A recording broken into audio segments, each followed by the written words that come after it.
예, 방금 보신 것처럼 흔히 생각하는 스토킹이 아닌 보복som 괴롭힘에 어떻게 이 스토킹법이 적용됐을까 궁금해하신 분들 많으실 텐데요. 이 문제 취재한 강예슬 기자와 함께 좀 더 자세한 얘기 나눠보겠습니다.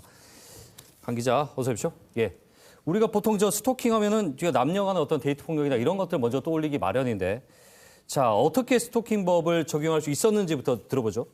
네, 먼저 스토킹 처벌법에서 규정하는 이 스토킹의 의미부터 한번 살펴보겠습니다.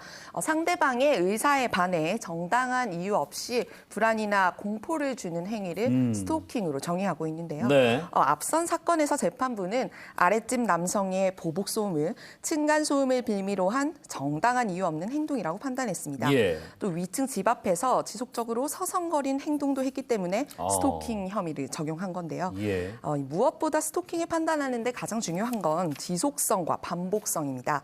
이 경우 피해자 주장에 따르면 4년 넘게 보복 소음이 이어졌고 네. 증거로 수집한 것만 5달 동안 140차례에 달합니다. 그렇군요. 심지어 수사를 받는 중이나 재판하는 날 아침에도 소음을 반복해서 일으켰는데요. 네. 재판부는 이런 점들을 종합적으로 반영해서 이례적으로 실형을 선고했습니다. 층간소음 갈등은 우리 사회의 어제 오늘 일은 아닌데 실형이 선고됐다는 부분 정말 이례적이고, 또 한 가지는 경찰이 검찰에 송치를 할 때 스토킹 혐의를 적용했다는 부분도 우리가 눈여겨볼 필요가 있을 것 같아요. 네.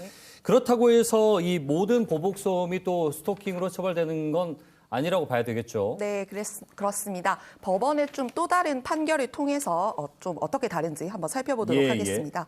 지난해 5월 층간소음에 항의한다며 윗집을 2차례 찾아가고 현관문에 욕설을 또 붙이고 초인종을 계속해서 누르는 등 좀 스토킹 혐의로 재판에 넘겨진 50대에 대해서 대전지법은 무죄 판결을 내렸는데요. 이 행위가 폭력적인 행위는 맞지만 스토킹은 아니라는 게 법원 판단이었습니다. 그렇군요.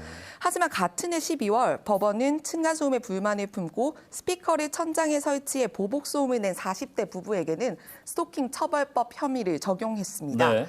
역시 중요한 건 지속성 여부였는데요. 2달 동안 10차례에 걸쳐 층간소음 복수 음악을 직접 검색해서 데스메탈, 귀신 소리 등을 지속적으로 송출했습니다. 그렇군요.